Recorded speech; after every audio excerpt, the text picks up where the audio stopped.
adults make is telling kids to ignore the bully and he'll go away. Bullying is a behavior that's destructive to everyone, and the effects last a lifetime. While approaches that simply crack down on individual bullies are seldom effective. Experts say when there's a school-wide commitment to raise awareness about bullying, form clear rules and strong social norms against bullying, and provide support and protection for all students, bullying can be reduced by at least 50%. Let's see what our team panel has to say about the changing culture of violence. From past experience with parents, teachers, and school administration, teens have little confidence that bullying situations are handled effectively if handled at all. We understand that learning how to respectfully deal with others is a major part of growing up. But if we don't get bullying under control, what is the future going to be like? So, how are adults part of the problem? Well, I think mostly with adults, it's either one of two extremes. It's either they don't want to do anything about it because it's trying to make you stronger, or they're trying to take the whole situation into their hands and fix every problem with it. And when adults get into a lot of situations about bullying with kids, they usually end up making it worse for the victim. A lot of adults are oblivious to the fact that bullying is even occurring. They just think it's the way of life. And I really honestly think that it's a very big problem, and if they don't get on it soon enough, we, as adolescents, would not be able to continue this way. If adults or parents are part of the problem and they aren't willing to change, how hard is it for school officials to deal with the issue? Well, I think you need the parents to back up the school officials. So if the school officials aren't there, then it's nearly impossible to stop bullying on their own. I mean, this is a two-front war, and you can't just do it in the school environment. I just want to say I think it's a lot up to the victim, because I mean he's got to really stand up for himself. It's kind of like what Zach said, low self-esteem, and I really think the parents should help their kid by giving them encouragement. But I really think it's a lot up to the victim himself to make sure that he shouldn't let this kid basically ruin his life. It should he should stand up for himself, because, that's what a lot of people say, stand up for yourself. Is standing up for yourself also letting an adult know what's going on? Is that part of standing up for yourself? If you respect yourself enough to realize that there is a problem, then you can take the action necessary to get it solved. I think it does matter how you resolve your problem, but can you really teach yourself to stand up for yourself? You have to have some type of guidance. So what effective methods do you think adults can use to help kids deal with bullying and stand up for themselves? What I was thinking is that it goes back to the school administrators thing, the whole school board type thing.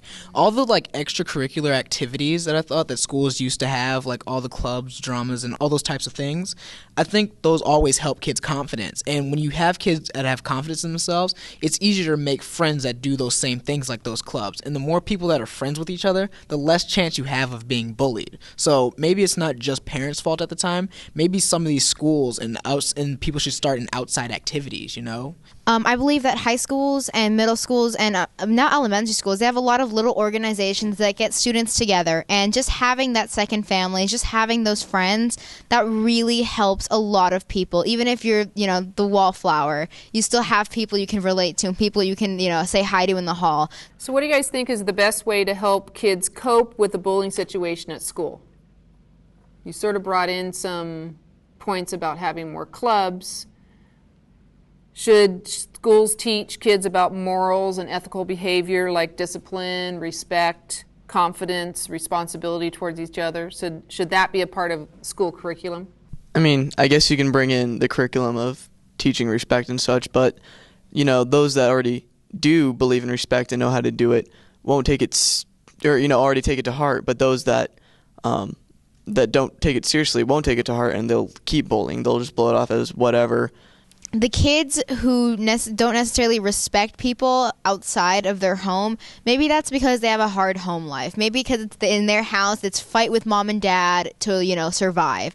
You don't know everyone's situation. Yeah, you're supposed to listen to your teachers, but, sometimes you don't. But you always, or at least, should always tend to listen to your parents, even if they do, society, teaches them wrong things. Basically, what I'm trying to get at is that kids are going to listen more to their parents than to a stranger in a classroom.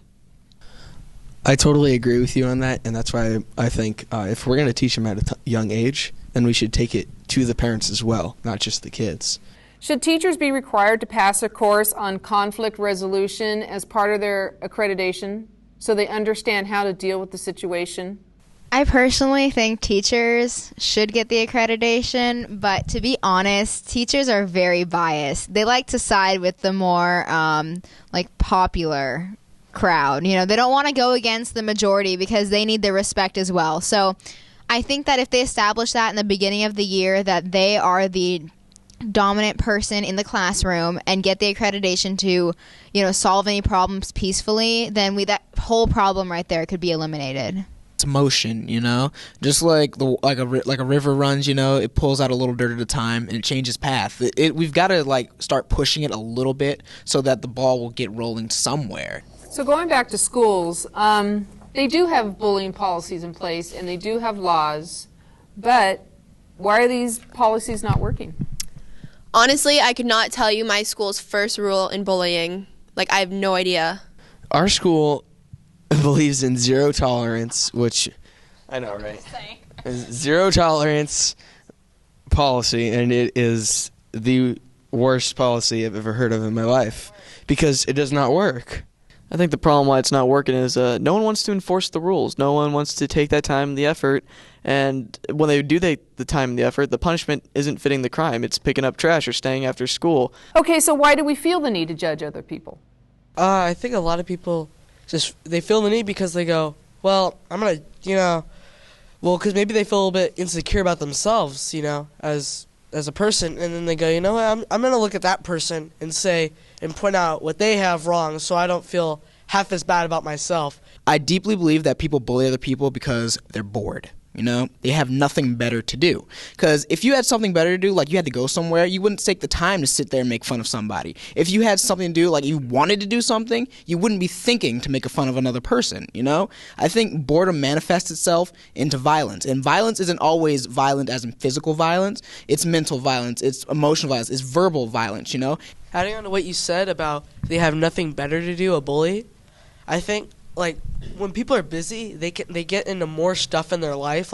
That really helps when kids are more active in their lives and make more of it, that they can even make even more of it by gaining new friends and not just gaining another enemy to bully or pick on. Ever since, this whole program, Teens in Action, and we've been discussing the segment bullying, we've all become better people. We've discussed this fact and how much it affects others and how we affect others. And so, like us who have changed, we need to kind of spread the word. We got to eat the burger. We got to get that dirt out of the river. We got to get the ball rolling. We got to spread the word. That's right. And I really appreciate all of you guys' comments tonight.